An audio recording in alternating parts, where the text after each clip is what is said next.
So, Realm of the Damned, it's a graphic novel that features Behemoth, Emperor, and Mayhem, which are legendary black metal bands. How was this idea born?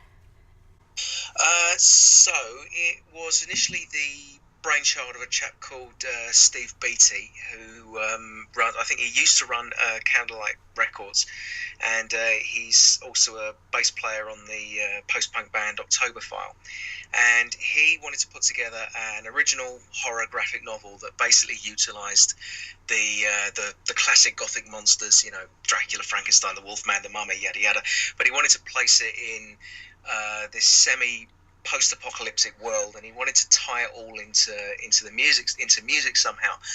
And I'm a lifelong horror fan, and I've got a pretty good antenna for, when I've heard this kind of stuff before, and I thought, well, I've sort of heard this all before in, things like Vampire Masquerade and Interview with the Vampire and Blade and the Underworld movies and all that kind of thing. So I was like, well, you're going to need a really strong hook to kind of make this, something new and original and different. So my initial pitch to him was to basically, what if we took the kind of trope that you see in things like Hellboy and X-Files and Men in Black, where you've got this kind of covert organization that protects us from all the terrible things in the dark, and what if they lost? What if they were wiped out? And what if the monsters kind of took over the world?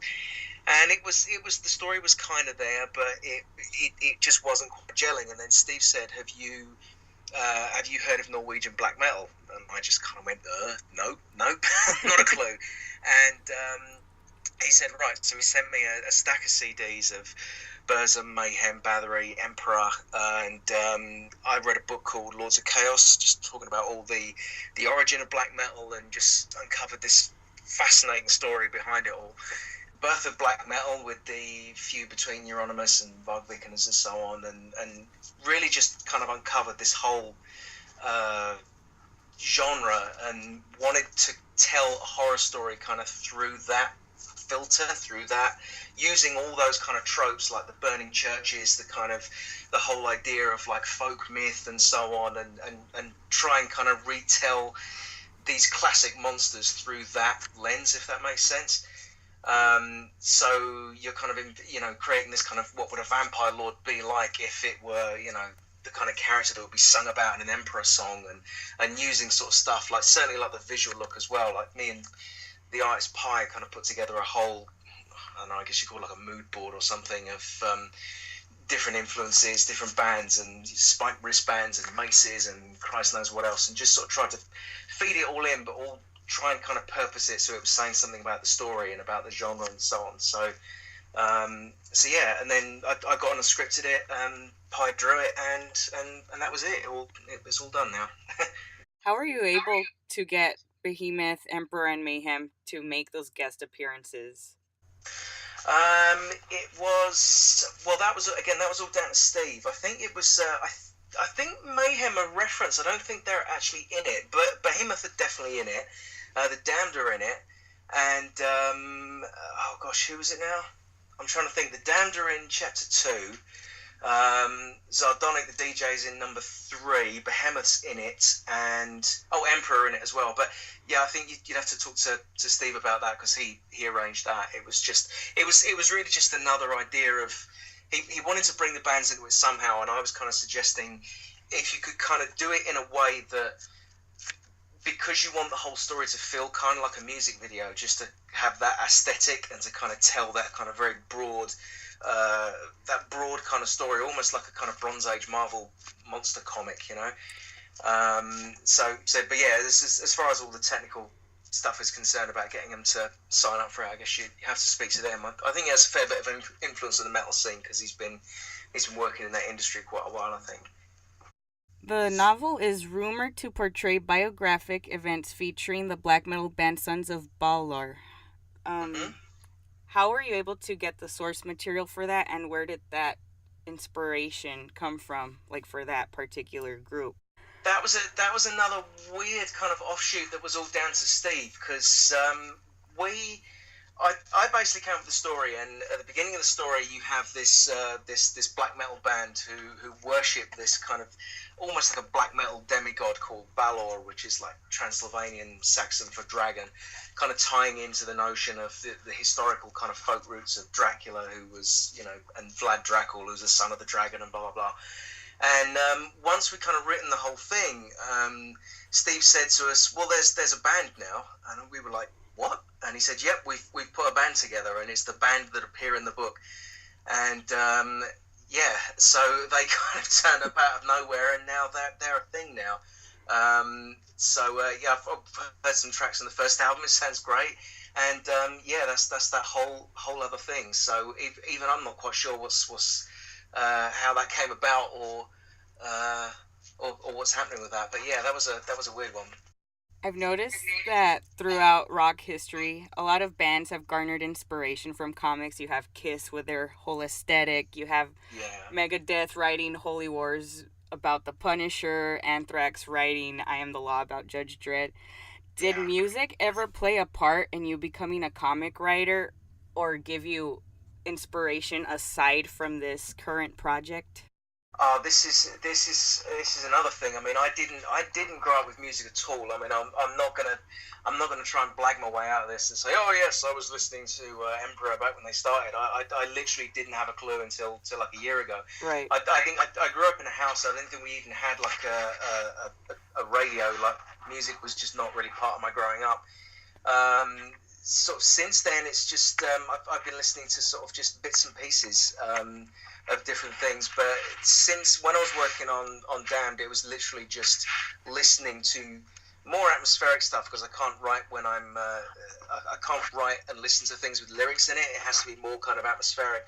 So I was listening to a lot of early kind of Burzum stuff, and I did listen to the Night Side Eclipse a fair bit as well, and just kind of listening to that on a loop. And since then, I've kind of branched out, and I'm listening now to things like Wolves in the Throne Room, which I'm really digging at the moment, Right. and ABBA, stuff like that.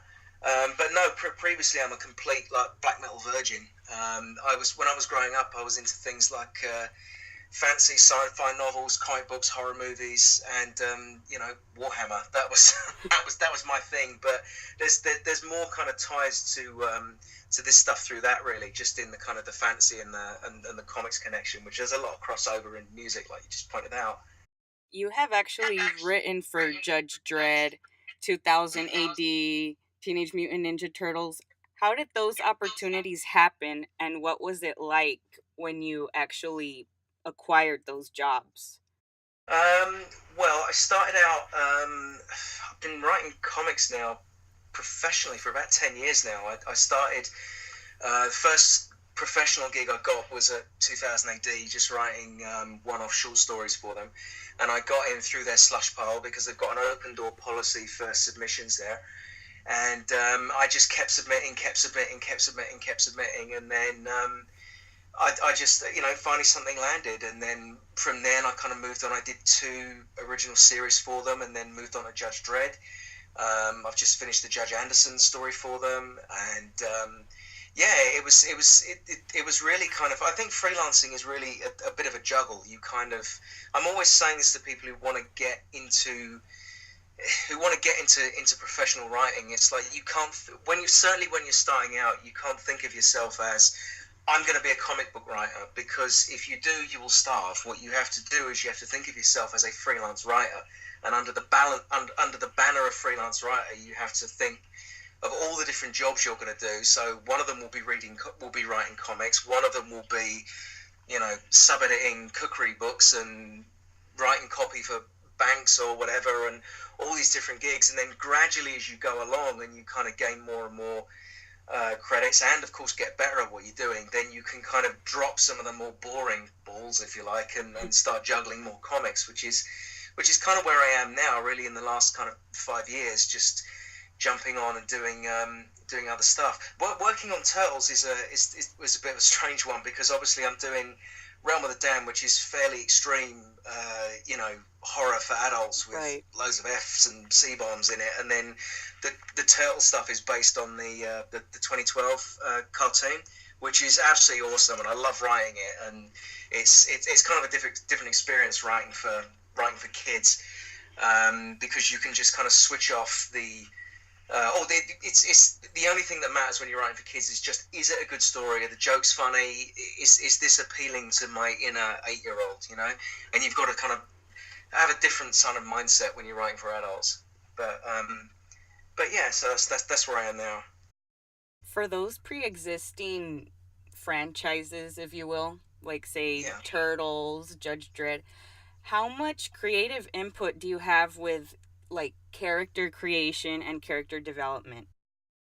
You've got pretty much free reign. I mean, obviously, if you've got like a character like with Judge Dredd, obviously you can't deviate too far from what is already set down, because otherwise it wouldn't be Judge Dredd. And the same goes with things like the Turtles. But I mean, you can create as many different characters as you want, and as many different situations. I mean, that's kind of what you've got to do, is come up with different situations that are going to bring the best out of those characters.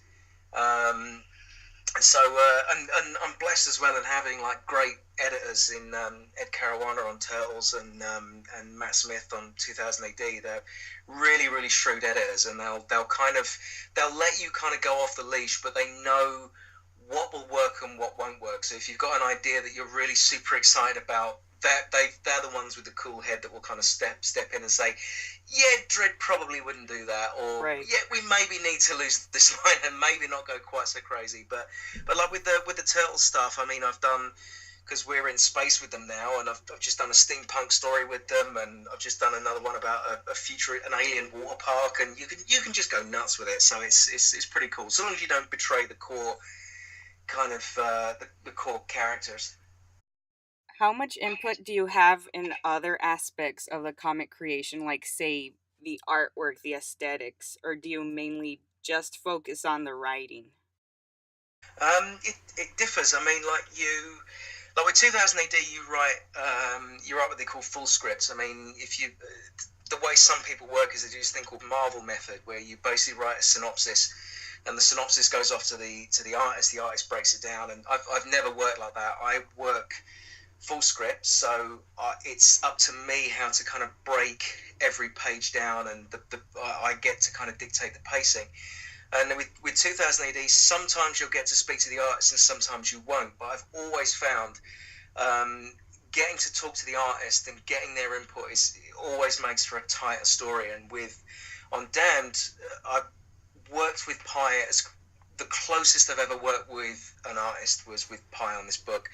And when I came up with the first script, I sent it to him. He gave me some input. I brought that in terms of the character design. The great thing, sometimes when you're working on 2000 AD, you'll send the script away and you won't see it again until it turns up in the book. But with Dam, there was this constant back and forth where he'd send me the lettered penciled artwork, and you'd be able to see straight away if something wasn't working. You'd be able to send it back and say, can you just make that, can you make her look more sad, or can you just, oh, you've forgotten to put, she's carrying her mace in this scene, you need to put that in, or Mm-hmm.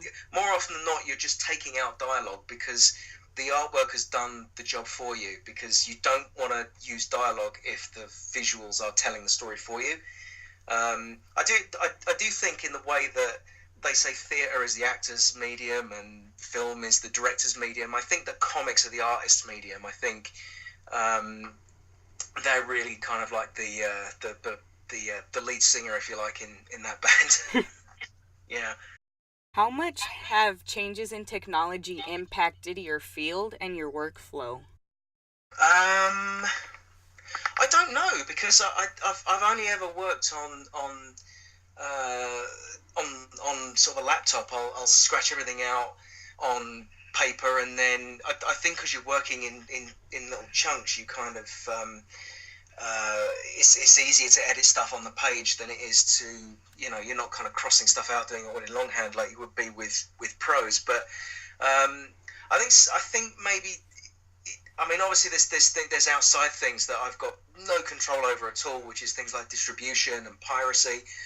And again, I'm not too. I just kind of limit myself to. I just need to tell the story. That's kind of my job. And if I look any further outside of that, I'll probably go nuts. I mean, certainly when you look outside in sort of fan culture and the effect that social media had. I mean, you've only got to look at the whole brouhaha over the recent Captain America book. I've only got so much headspace. I can't fill it up with nonsense. It's kind of my job is to tell the story and to tell the story responsibly as well. I mean, I think in everything I've done, and this book included, I've been gender aware, I've been race aware, I've been, I'll go out of my way to make sure that I'm telling a story responsibly, but at the same time, I'm not betraying the spirit of the story. And the spirit of the story is the most interesting thing. And I read some things recently by Elmore Leonard, who was saying, not Elmore Leonard, James Elroy, who was saying something similar about, it's not, you cannot blame the writer for a reader's lack of illiteracy. You just have to stay true to what you think the story is and do your best and fuck it, basically. That's all you can do. So I just try and keep that kind of narrow focus when I'm working, and trying to think too much about what technology's doing outside of all that. Kind of going off of that, do you think that in recent years it has been more important to be more sensitive to race and gender issues? Oh God, I mean, yeah, I mean, you'd have to be living in a cave to not realise that there is this whole battle that's going on at the moment. But I think that I think at heart it's really a generational thing. I think that what a lot of people don't realise is that comics used to appeal primarily to marginalised males, and therefore were catered towards them. And now you've got the millennial generation who are coming in. And I think the other thing that's never really mentioned is the fact that pre-internet, you have to remember that this stuff was completely underground. And I mean, I don't think you can underestimate the impact that the internet has had upon geek culture. I mean, if you go back and you look at things like, I mean, just anything. I mean, like, gay culture, tattoo culture, geek culture, pornography. It's all of it is now mainstream, and it feeds into the mainstream. And if you told me, like, back in the 80s that we were going to have like a zombie show was going to be the one of the most popular shows on TV, you just that's crazy. I mean, that is completely. I mean, a Lord of the Rings movie and Game of Thrones. I mean, this is the stuff that you used to get beaten up at school for Right. liking this stuff, and now it's for everyone. So yeah, you've kind of got this new generation who were quite rightly coming in and saying, well, I'm kind of not seeing myself represented in all this, and so there's this kind of tussle between the two, and yeah, I think it's certainly a battle that we need to be having, and things will change. But I guess at the same time, you've got to be careful not to kind of tread on artistic freedoms, and I think that the whole diversity war is being fought on the worst possible battleground, and that is social media. And I think what social media does is it reduces everything to like a binary argument. So it's like you're 1,000% with us or 1,000% against us, and it's something that just doesn't allow any room for conversation at all. And I think that's really quite sort of dangerous, and it makes you.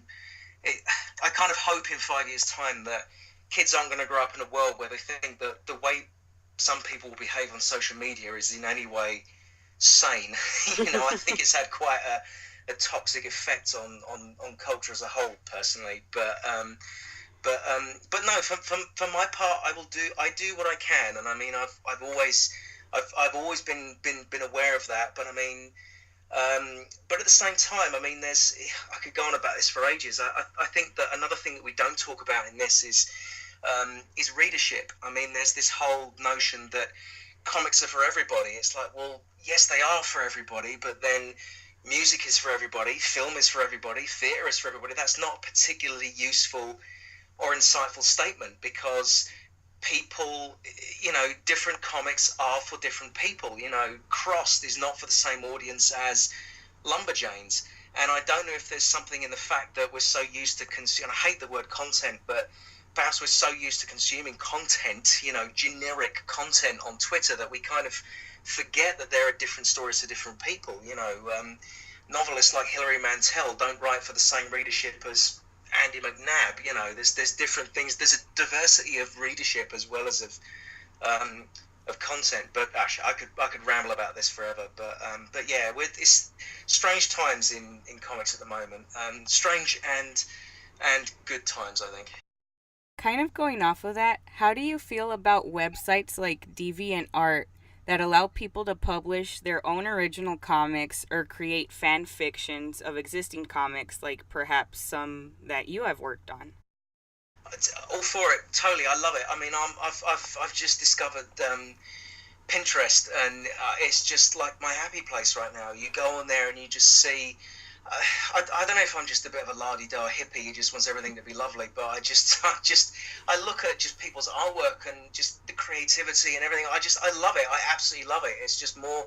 I just love feeding my head with this stuff. So I love it. I could just sit there and cycle through this stuff forever. I just think it's amazing. Yeah, I mean, I was looking at some stuff weirdly for the guy who wrote Realm of the Damned. I'm a big Disney Pixar fan, and I was looking at some stuff on Big Hero 6, and there were just all these little sketches and bits and gender swap ones they've done of the team, and it's just like, oh, this is great. I wish I could draw so I could be part of that.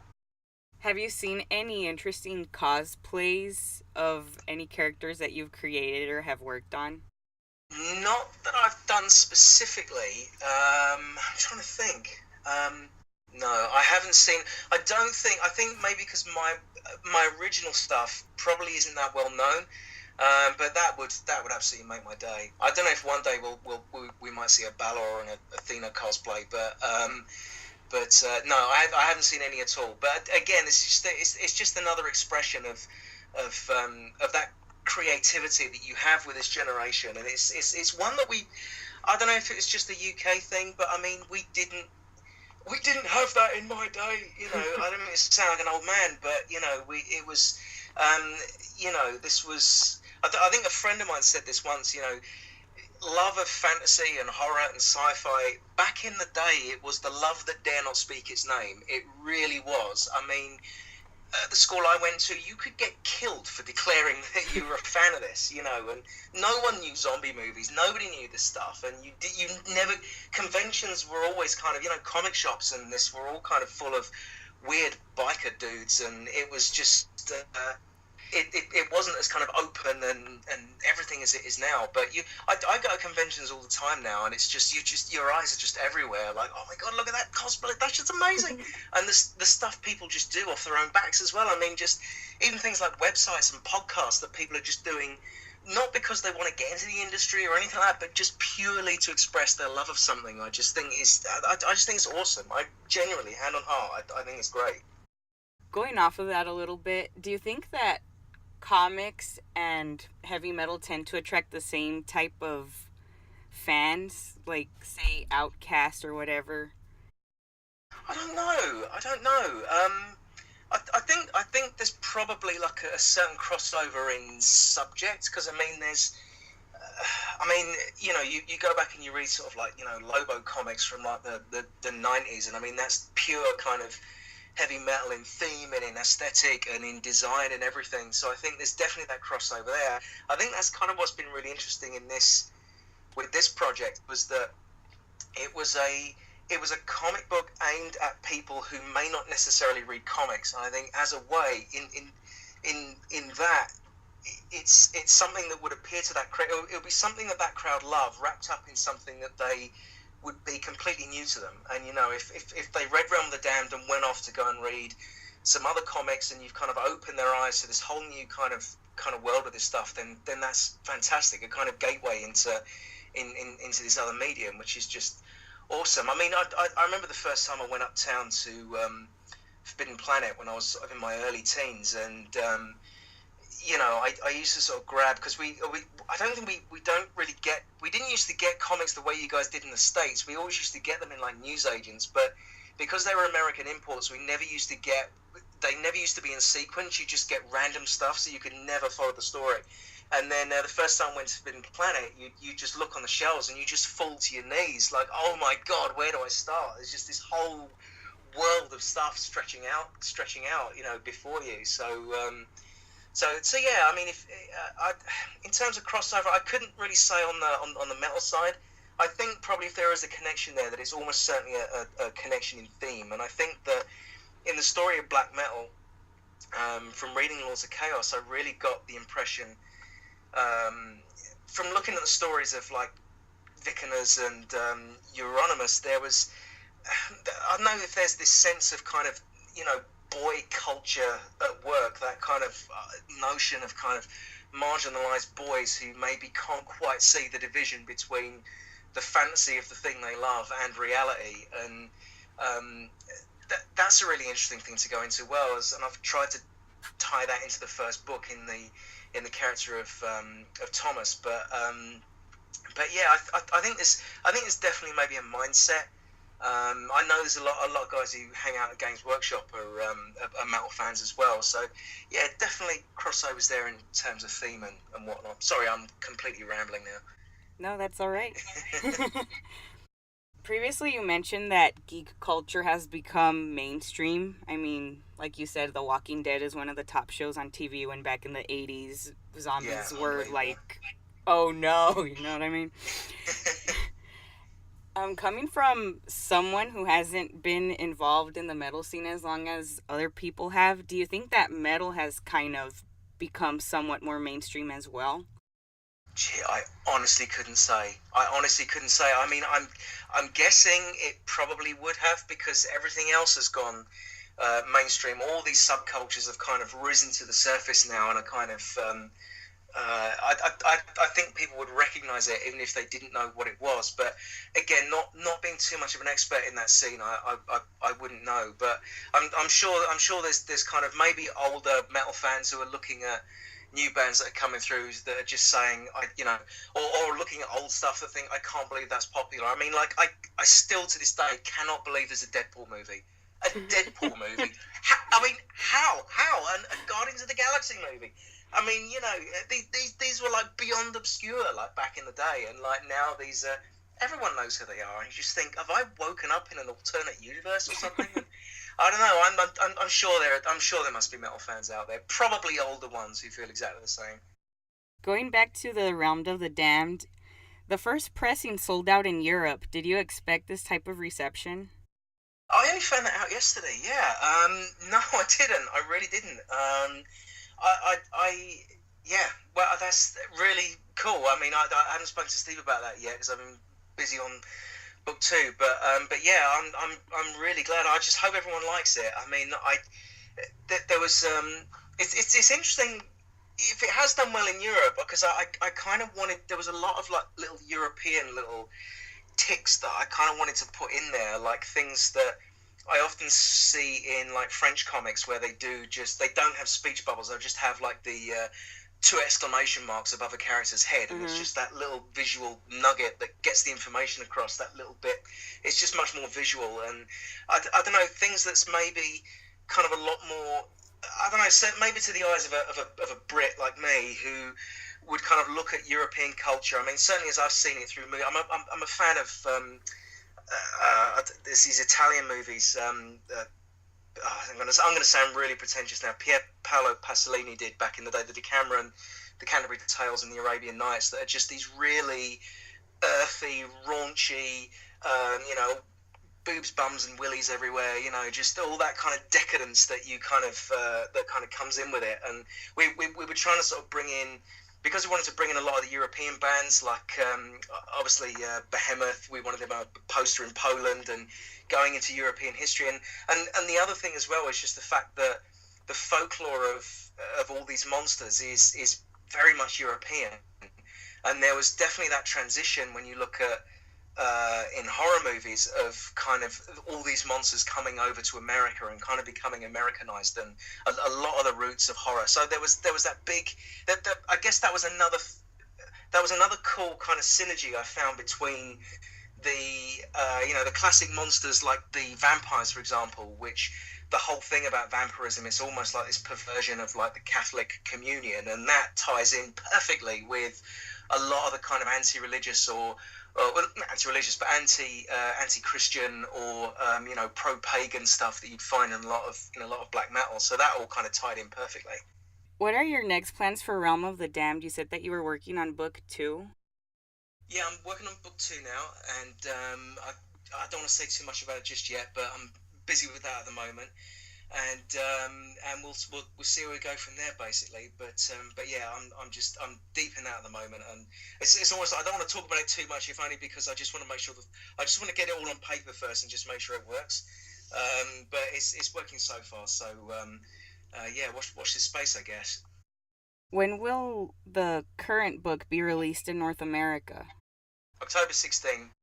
Has this project inspired you to possibly do other music related projects in the future?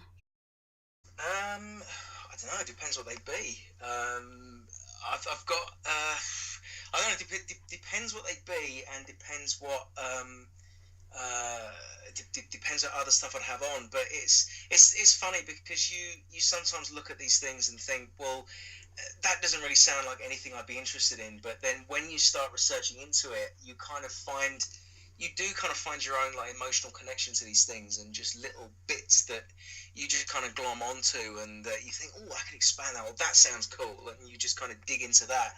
But but yeah, sure. If something else comes up, cool. I think Brendan McCarthy's done like a whole series of music. Brendan McCarthy he's a 2000 AD artist. He worked on. I think he did some design. He did the design work on Mad Max Fury Road, and he's done like a whole range of music biographies. I think, which I haven't seen, but if he's doing them, I imagine that'd be pretty awesome.